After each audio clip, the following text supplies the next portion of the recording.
السلام عليكم ورحمة الله تعالى وبركاته. وعليكم السلام ورحمة الله تعالى وبركاته. الحمد لله رب العالمين. الحمد لله رب العالمين. الحمد لله رب العالمين. شرع يتي الله تبارك وتعالى ونيونني أن أكنني أن دوجم أم يتري مرون أدن ياجي مهم جرمكو أبو بكر صلى الله عليه وسلم أدن ياجي يو جمن زياره أدن ياجي يو على من أن ياجي يو على موتين جو توجي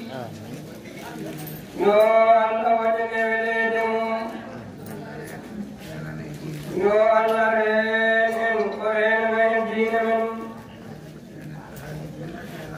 يو على مدينة من الهالي جميع قدر إلاكرا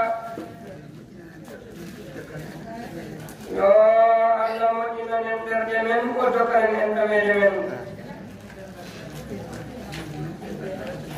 يو على بيت بركة كبير بوجي من وبيت بركة فقط بوجي من يو على بيت من وياجي ودن كيريدي سبو بركة الله إن الآدم صلى الله عليه وسلم يو الله وجهه بأمر شيخنا عبد التجاري رضي الله تعالى عنه يو الله جونا نمورم شير من وجنا مهم جلال سمع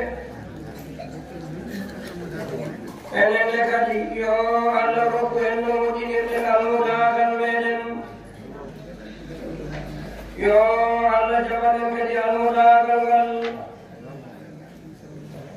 سبو بركة الله إلى الآدم صلى الله عليه وسلم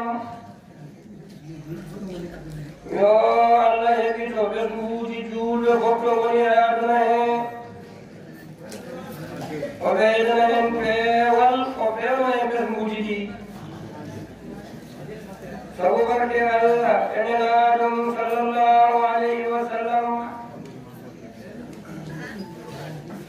يا الله يبتيرو تسير بمكو جبتني وعادي لدمكو سبو بركة الله إلى آدم صلى الله عليه وسلم سبو بركة القرآن العظيم سبو بركة شيخنا عبد التجاري رضي الله تعالى عنه سبو بركة شيرون تسير بمكو رضي الله تعالى عنه جميعا الحمد لله رب العالمين Orang duane, orang jete, orang mentala, dargamun, etinalemun, ekollenge say. Yo Allah yo kono timodiri. Yo Allah beidu barke modum, beida barke edes mujimon. Yo Allah jabalun, al-mudagalmun, galbaitron tamidi. سبو بركة الله إن الآدم صلى الله عليه وسلم كلا بركة موتيدو إن المداغل يوال ركوم سبو بركة الله يعلم الحمد لله رب العالمين الحمد لله رب العالمين شيرموي وجل ينتظر بجاد الجنات يبجعلا Obi sai nujur nutoni, obi ada andi tunto kam kokodol Allah kam wali wadini. hay goto sababinani ha wayno joni ko Allah tan jola suɓi waɗi en ni nde wodani en tan ko yettudemo e ɗiɗo nehmaji e ɗiɗo moƴƴereji wodani en tan ko yettudemo hen Allah noon kala no jettiɗamo ko noon kañalma fotata Allah yetta tan omo ɓeyda omo ɓeyduma omo ɓeydanma kala no jettiɗa kala yettode hesereyamde jokkal kesala ɓeyda gon kesola ɓeydane gon keso kadi ha Allah ko noon tan wondiri e tagol ngo o wi ko jogii ko kasala ina yaaji ko jiɗo rokkude gonɗo e yettude o noon ko on arnani dañde dokke ɗe no tinnori e jettugol makko ko dañira noon jettugol noon wona ko ɗemgal ngal haalata ko tan e jettugol Allah wona ko ɗemgal ngal haalata ko tan woni jettugol Allah terɗe maɗe ko fof eɗe jetta Allah fandare ma tan kala koɗa golla aɗa anni ko gollata ko gollirta ɗum ɗo ko yettude Allah sa waɗi noon tan Allah jaɓante a yetti Allah ko gollata e moƴƴere so juulde so korka so wirdu so wallude juulde so nabde juulde kala koɗa dilla e golle moƴƴere tawaɗa faani e ɗum yettirde ɗum Allah sabu aɗa anndi so Allah wallanoma a wawata no wadde ko mbatta ɗon ko jettamo nganninoɗa e ko mbaɗɗata ko mbaɗirta ɗum ko yettudemo kala kadi ko haɗa ko aɗa rentoro sabu haɗede muɗum ɗum kadi mbaɗirɗa ɗum ko jettugol Allah mbaɗa anniyaɗo yettira Allah ko Allah walluma ha mbawɗa rentade ko wiyo renta ko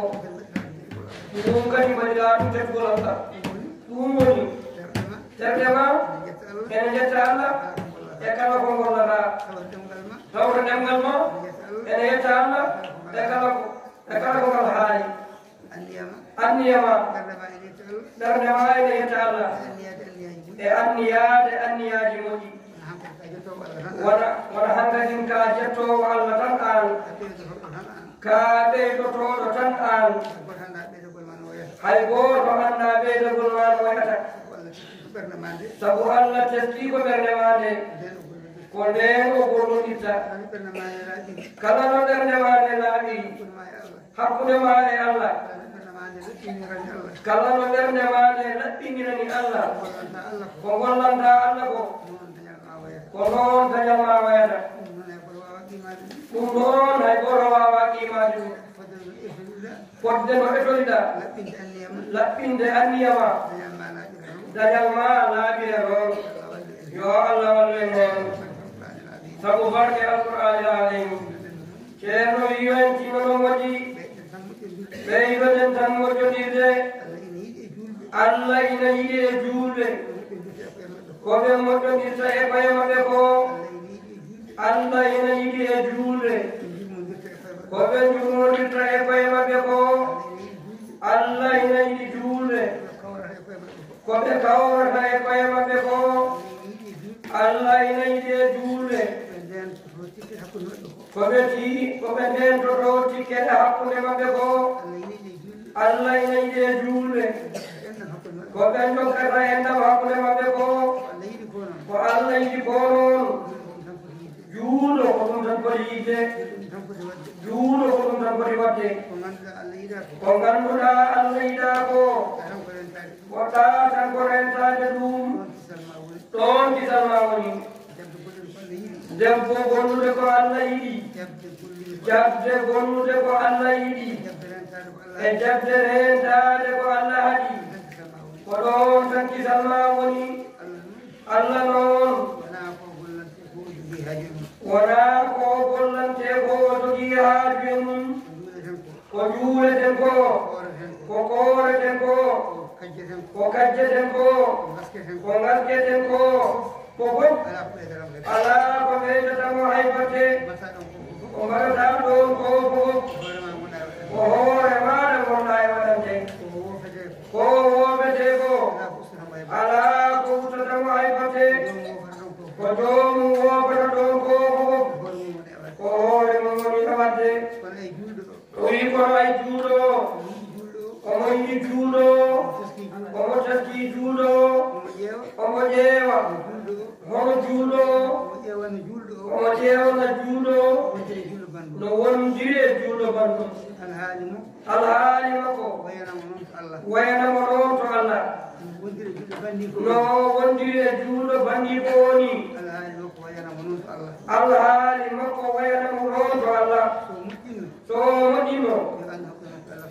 yo anndu hakkude makko e Allah ko moƴƴi so wonno wayi aha wonko laaɓaani toon dey Allah kam ko nunduɗo gooto fof ko golle mum yoɓata ɗum sa waɗi ko yiɗi ko a laaɓani juulɓe a laɓɓinani juulɓe a laaɓondiri e juulɓe a jaɓi yurmaade ɓe a jaɓi wallude ɓe a jaɓi rentaade hakke e maɓɓe a hisi e maɓɓe a an ka juuɗo kiɗɗo ko ɗum tan wawata wonde nelaɗo Allah wi sallallahu alayhi wa sallam almuslimu man salima almuslimuna min lisanihi wa yadihi wiyete juuɗo mo Allah jaɓi ko juuɗo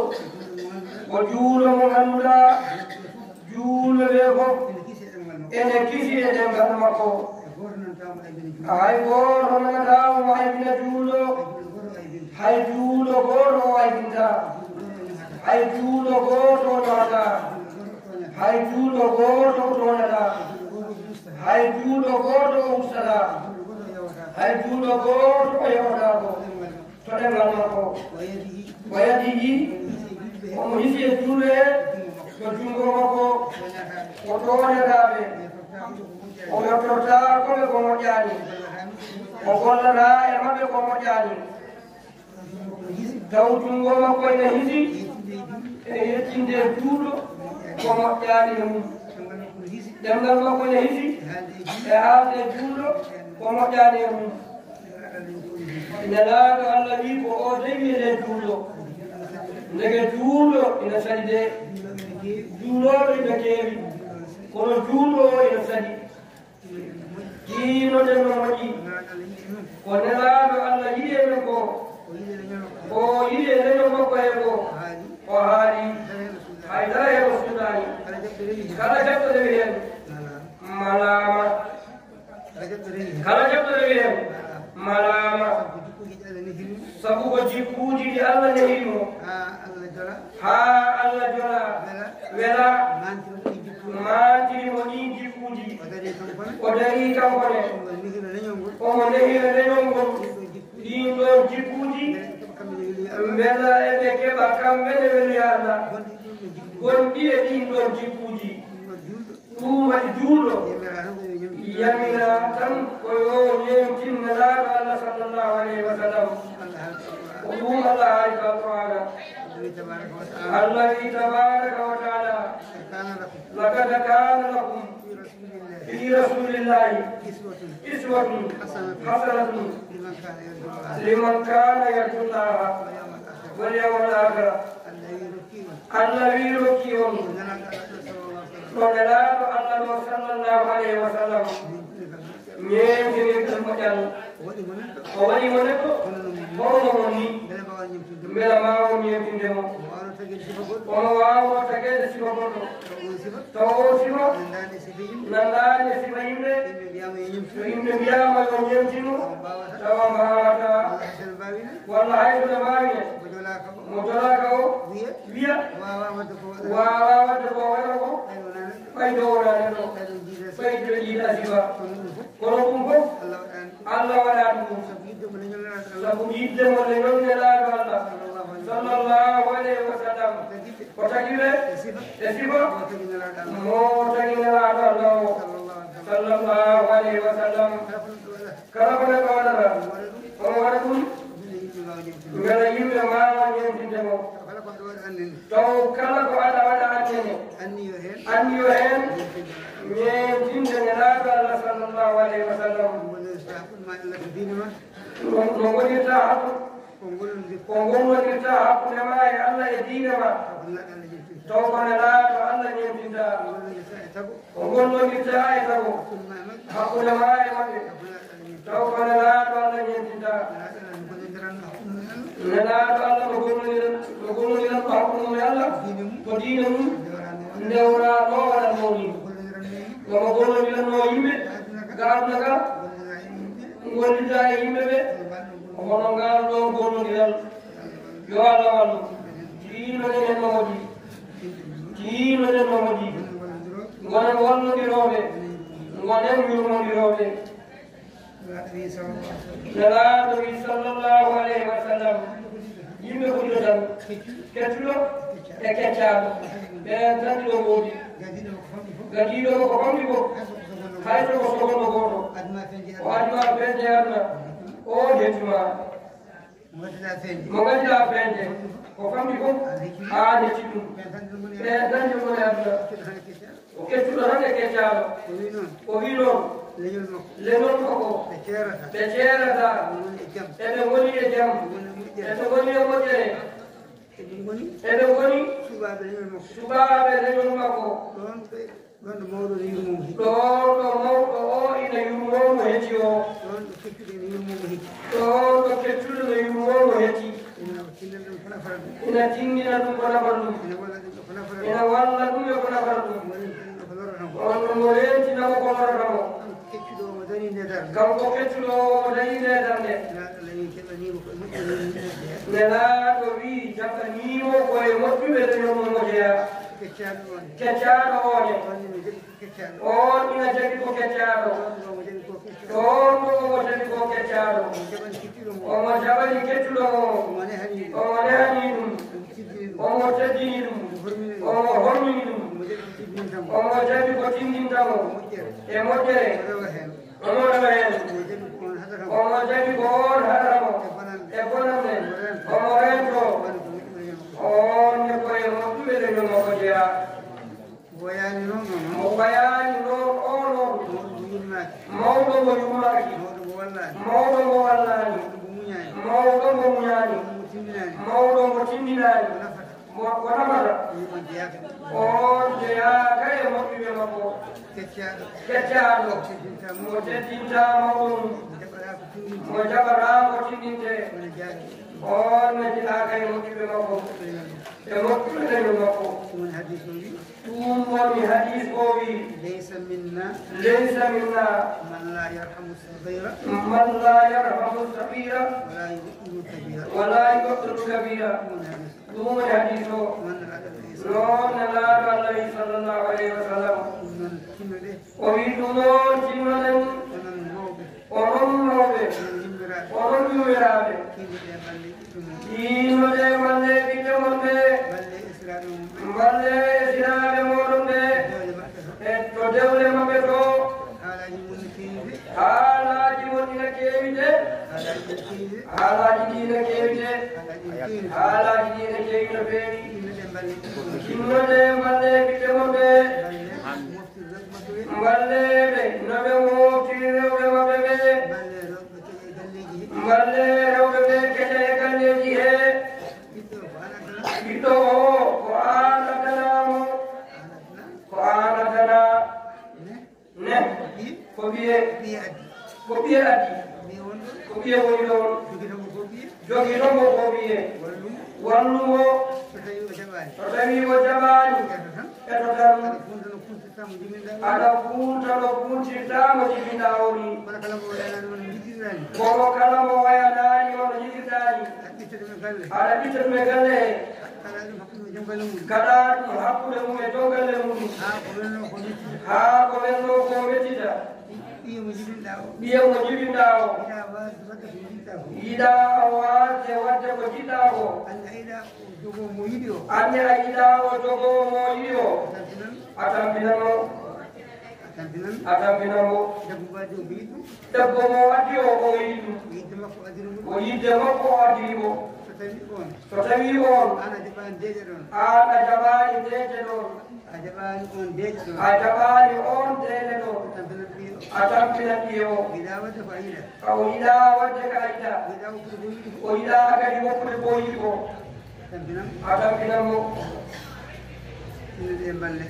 o wi tinode mallere no moƴƴi haqqe noon moƴƴani dey haqqe ala to yiwotade pour ko an tan jibini ko ɓiye sa waɗi ko moƴƴani e makko sa waɗi ko mettimo taw wona e saria ko ɗum haqqe pour ko an jibinimo hattama dañde haqqe so yafakima haqqe wona ɗon tan Allah ko ɗum ɗo Allah wondaka ɗum Allah wonda tan ko peewal ngal e nundal ngal e ballodiral ngal e muñodiral ngal so muñodiraka wondetake tinnode mballe sukaɓe ɓe no joɗori annene kadi woto jab ɓiye wadde no jongalle mum suuɗo ara nangamo joƴƴinamo haɗema joƴƴindemo kay wallumo no hooti to jongalle makko ɗum woni ko ɓuuri moƴƴude ko sa waɗani ɗum soɓe garani eɓe nimsi eɓe tuuɓi ya foɓe gacca o hoota kono a nawtata soɓe garani ɓe jaɓata an ɗum wona moƴƴingol tinnoɗe mballe sukaɓe ɓe no defiri mon mballe ɓiɓɓe mon worɓe ɓe no rewɓe maɓɓe jooɗori mballe ɓiɓɓe mon rewɓe ɓe no jooɗori e cuuɗi mumen wonande ɓi ari fof kañumte googa ala ko jogi ɗon noon hay so andi ko wiyete googa an toma on ɗumo ko e fenade o woni ɗumen wondudemo mbele o hoota kono nde waɗi fof kanko de googa oya kam teneta googa kañum a wallani ɓiye gonɗa koye fagirade foyamde so hoɗirama ko ɓiye o woni e fenade o wi aɗa nangimo ɗo o hootani ɗum moƴƴani e ma de o wi jamma ko bindanteɗa e bakatuji ko a ala dewe Allah bawɗe mondude ɗum dey yo neɗɗo hu Allah kala ko Allah wi o waɗi yo neɗɗo toppito waɗa ɗum yo juuɗo toppito waɗa ɗum timmade mballeɓe no feewi o wi haalaji mon garoji ɗo ne keewi ɗo de ronkuɓe jooɗade cuuɗi mumen taw ko esiraɓe mumen kadi men jooɗade o wiɗiɗa haalaji ne keewi ɗo de ronkuɓe jooɗade taw ko yummiraɓe mumen kadi ɗumen jooɗoyade no dewle mumen kaana haala kadi ne heewi ɗo de o wi tiinode mballeɓe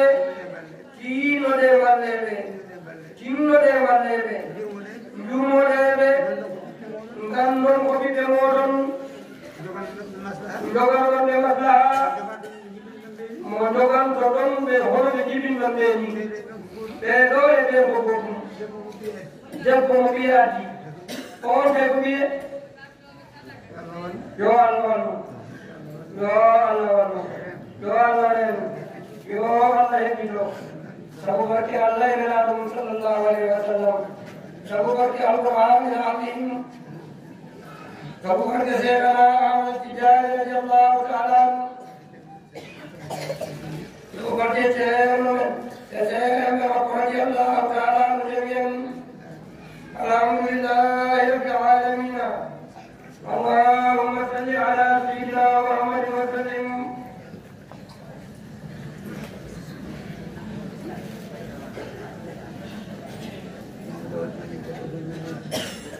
ceerno sikkinen o wimooɓe dawol ɓen mbi alhaali dawol ko wonde ko hooti no woojiɓe sabu allah ina woodi o wi ɗum ɗon timane dawol heen woodi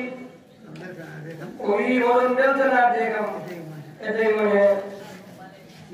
tiinoɗen mbela eɗen jokkita koye jibo yo allah wallu sabu barke alqur'ani lawayum dawol ngol ɗo ko dawol kottoygo guerte ko dawol kottoygo guerte kala ɗo yaha dawol ko jaro liɗɗi non wara ko gotiri ko dawol kottoygo guerte ƴeewe allude uttide ga ko fof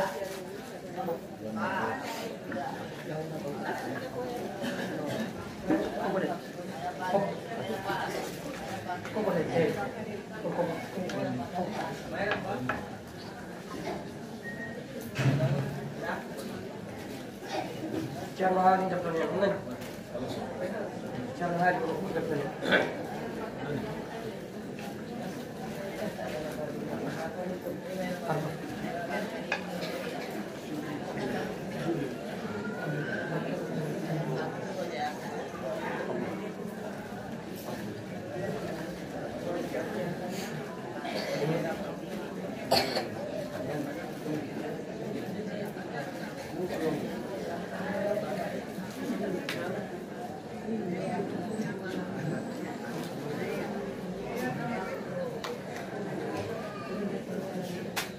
Bato pele mami. Tapi bikin hal lain. Tapi bikin hal lain. Tapi bikin hal lain. Bagi mu pele lu cara hal ini pernah aku. Itu lega. Dia ba. Sini. Mimar. Alif. Lam. Hasabil. Alif. Lam.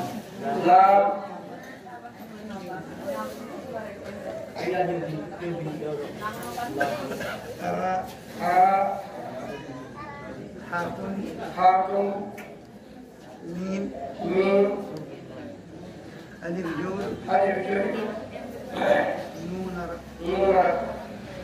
Alif. Lam. Ara. Hatun.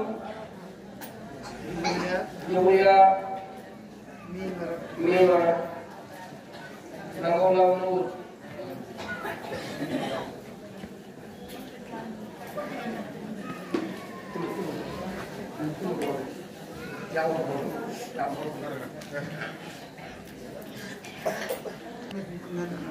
Berjaya mengenai mengenal syahadat bersejarah radhiyallahu taala anhu. Fatiha salam Fatiha.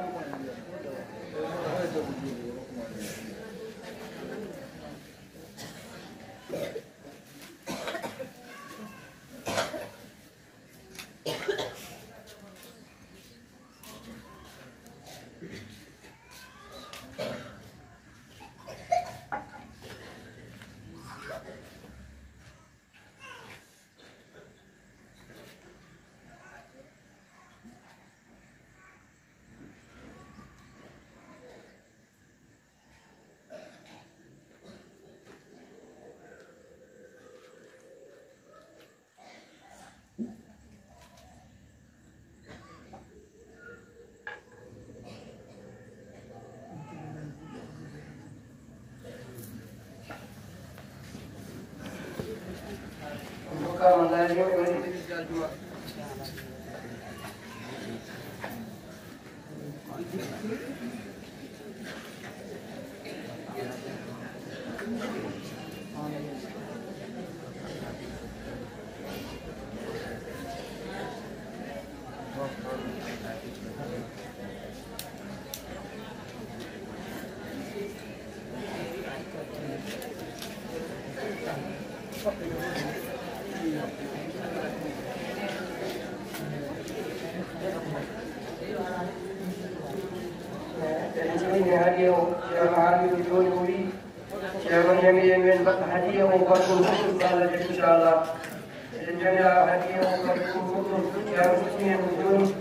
Sulaiman Haji Obat Muhammad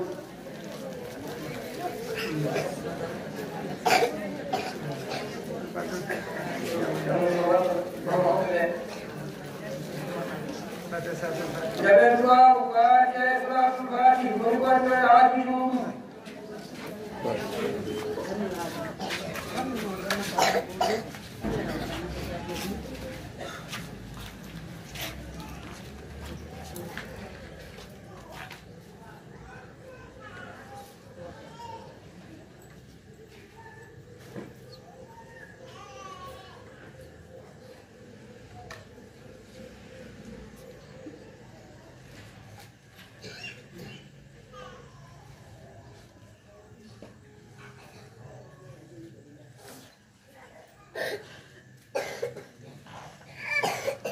Baik.